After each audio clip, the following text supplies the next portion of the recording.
you'll have the outside audio instead of the inside audio when you do that. Oh my god, that scared the life out of me. Yes. Yeah. You're not going to get push and start, love. Hello everybody, welcome to Chaz Draycott Media, and welcome to a video on Tower Simulator 3 that's been a while in the making, and I've been waiting to make this for quite a while now, and I'm going to be answering a lot of FAQs that we get about the game. We being FeelThere, I am community manager of FeelThere, not that you didn't already know that because I've gone about it enough, but I wanted to sort of answer this on behalf of FeelThere, and obviously answer a few questions that I often get asked as well in my YouTube comments, you know, about certain things about how to play the game, why isn't this working, why isn't that working, and just address a lot of different things. So one of the first things we're going to do today, this is my desktop background by the way, it's just a black image because I leave my PC on a lot overnight when I'm away sometimes. I sometimes forget to turn my monitors off, so I make sure there's very little pixel burn and stuff, so yeah, that's why it's just a solid black screen. What we're going to do first is set up the voice recognition. So actually, wait, I've made a fancy transition for this video. Watch this. Let's do it properly.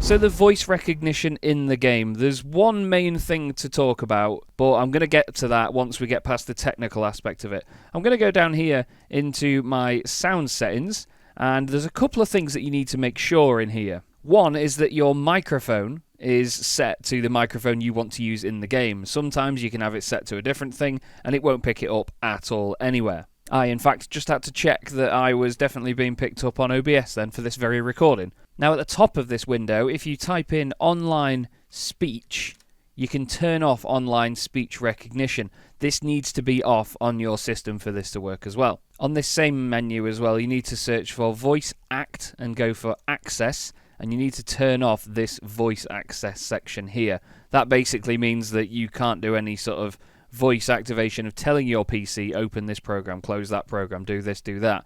You need to turn that off as well. Back on the sound settings menu where we chose our microphone in the first place, if you keep scrolling down and go to more sound settings, you'll see a much older version of the sound settings menu. We all prefer this one, let's face it. Go over to the recording tab, double click on your microphone and just look for any audio enhancements in any of these tabs here and make sure that they're disabled as well. On top of that, something that's worth doing as well is going into your language settings and ensuring that you have English UK and English US. It used to be a bit more paramount that you had both of these, but it's best to just have it just in case. And make sure within them as well you've got text to speech on both of them and speech recognition. It's worth noting as well that the game expects commands in a certain order. You can't just say whatever you want and expect the game to understand and translate that into actions. So just make sure that you are definitely saying the commands in the right order before you come over to the Discord and say that the voice recognition isn't working. We do see a lot of that where people are just saying whatever they want and expecting the game to understand them.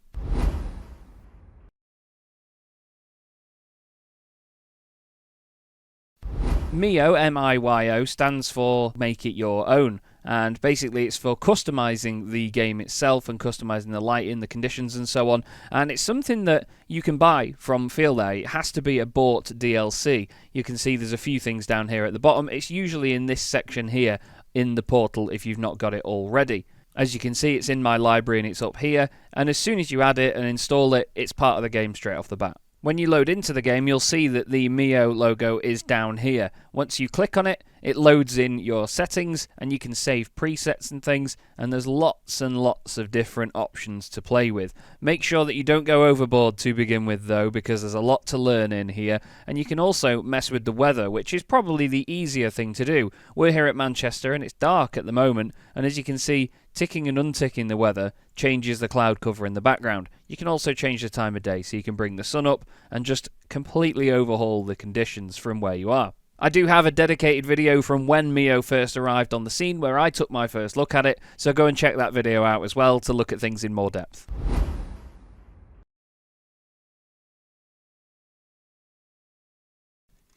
You'll notice that here at Manchester I have just the standard airlines that are in the game. as Tower Simulator 3 comes with these fantasy airlines to begin with. And a lot of people always ask me, where do you get the real world liveries and the real world schedules? Well, they're from Nyerges Designs. They do a world colour and traffic bundle. It used to be 2 separate products, but no longer. It is just a world bundle now, as it's called, and you can get them from them. You can buy them either through the FeelThere portal. You'll have seen some of the other little bits down here that they've got. They've got retro packs and special packs and things, or you can buy them from FeelThere.com or directly from Nyerges Designs themselves. Once you've purchased the World Bundle as well, you'll see it in here in Portal, and it will automatically come up with a little update button every time a FeelThere or Nyerges Design airport is released. It's worth noting though that you will have to get community schedules to use the Nyerges Designs aircraft, the real world aircraft, at some of the third-party airports like SoFly and Fly Tampa. They're all readily available though in the FeelThere Discord.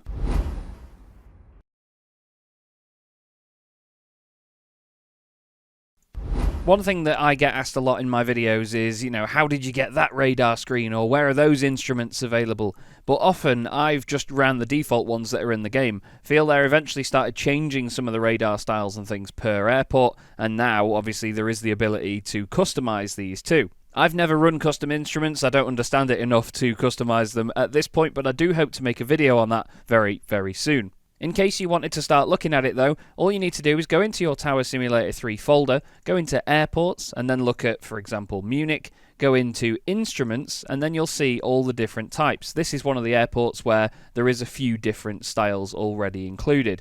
But all you need to do is just copy that, make a new version of it, just call it your own name or whatever you want to call it, and then when you go in you'll see that there are CSV files in here. If you right click on them and open them with Notepad, you'll see it's pretty simply just like this. Sorry, I expected that to open on my middle screen, but I'm using Notepad already over on my right screen. You'll see it shows up like this. So these are the RGB values of all these colours, and then the transparency on the end. It's just a case of putting different numbers in. It's relatively easy on the surface, but it takes a lot of time to tweak and get things right. For example, this is the standard Manchester layout that we can see here, and my good friend Terry over at the Zap team has made a custom instrument file for almost every airport, which is readily available in Discord. I'll show you what that looks like now though. This is the version that Terry's made. It's a lot easier on the eyes, there's not as much intrusion from the grass and the buildings and things. All you see is where the aircraft can be, and obviously the tags for all the taxiways and so on. This is relatively similar as well, but you can see, look, even these screens and even down to the strips can sometimes be changed. There's no change on that just yet, but the main ADIA's screen is what's changed here. And it's a lot easier on the eyes, like I say.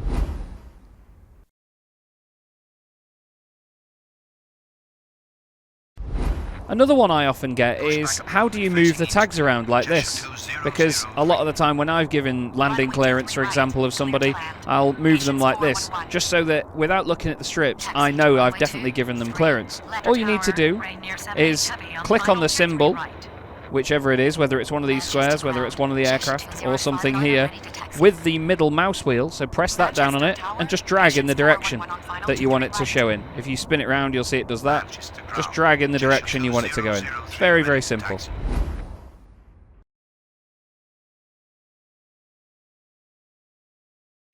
I've been a PC gamer for quite a long time now, and I know that using WASD is usually the primary way to move around, if not the arrow keys, which both work on this game. People still ask me though, how do you move around the airport? And it is simply WASD and using the shift key to move even faster every so often.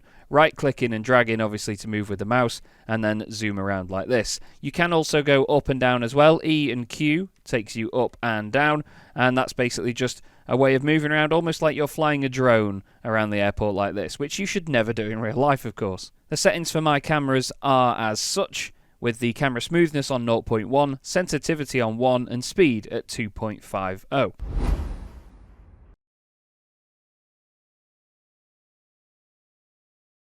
While we're on this menu, it's worth looking at another thing too. If I select this aircraft over here, you'll see that I can make the camera look at it like that, and it will follow it wherever it goes when I press a certain button. You can configure that in here in the input screen by having the look at airplane key set to, I've got it as left alt because it's easy to do. If you have camera look at airplane mode as hold, whenever you press that button it will look at the aircraft, but it will return the camera view to what it was before. You'll notice if I zoom all the way out here, hold that and zoom in, it returns to the exact way it was before. This is particularly handy when you're in the tower and trying to look over screens. I usually hold Alt and then press E, just as a bit of muscle memory, to just sort of look up and over the screen at the aircraft, and then you let go and it takes you back to where you were. It is very, very handy.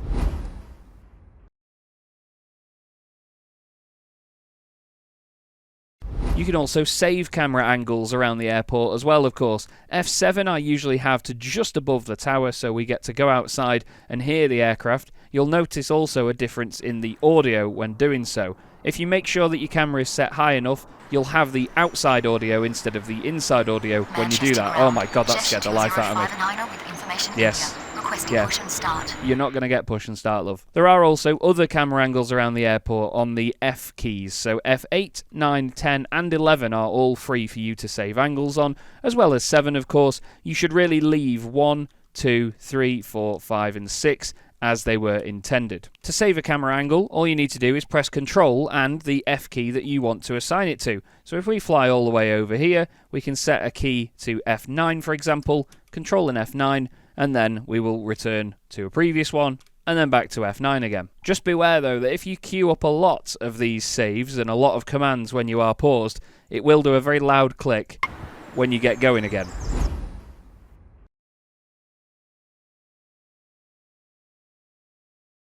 Now you can also edit commands within Tower Simulator 3, and you can choose to use different wording or different phrases to tell the aircraft what you want them to do. For example, we've got an aircraft on approach here, Rainier 78 Heavy, and what you can normally do in the game is tell them, Rainier 78 Heavy, continue approach. It doesn't do anything, but some people like to use it just to show the fact they've realised an aircraft is there and at least acknowledge the aircraft's existence. Now if you go to your Tower Simulator 3 folder, go into Airports and scroll down, you'll see the commands.csv file.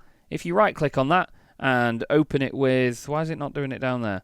That's very strange. Open with Notepad, it'll look like this. So very often you'll see the command or the type of sort of action that the game recognises over on the left hand side. And if we go down to continue approach, let me just see, there you go, you'll see standby is the command, that's the nickname for the command, but it's continue approach, and then it's when the aircraft can be obviously told that as well. I've got my own command in here which is continue approach, number, and then you tell it what text to expect next, which is obviously number 1. That means instead of saying continue approach on its own, I can say Rainier 78 Heavy, continue approach, number 1.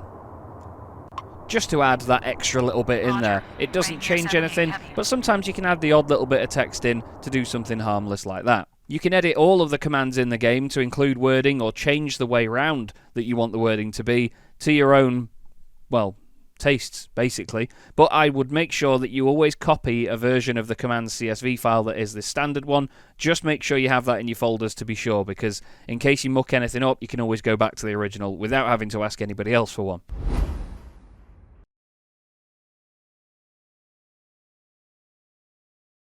Now obviously all these aircraft are here as part of the schedule, which tells them when their flight's going to be, when their flights are going to arrive and so on, and that's how it plans what aircraft are at the gate ready to go. You can make custom schedules in the game. It's a rather intricate thing to do most of the time, but at the same time there are still programs available for that. In the Discord you will find Jarrett P's scheduler, which I use very often in my videos, where you can bring in an already existing schedule, make a copy of it, just call it your own name or whatever you want to, and then you can generate a schedule using the same airlines, flight numbers, and so on. I've done a couple of videos on that already, so I'm not going to divulge into that right now. This is simply just for a lot of the FAQs that I get otherwise about the game.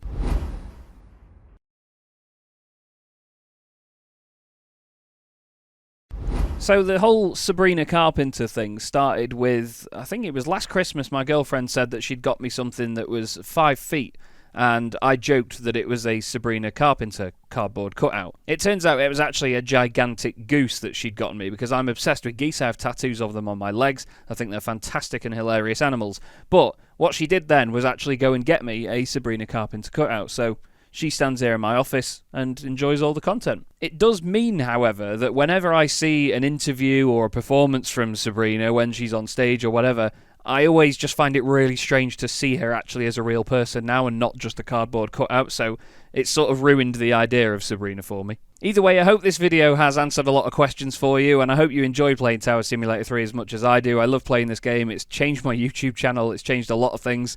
But yeah, that hopefully should cover a lot of the FAQs that we very often get in this game. If there are more, then obviously pop them down in the YouTube comments as well, and I'll try and get to them as best I can. But thank you so much for watching. Thank you for listening. And yeah, happy controlling. Have a great day.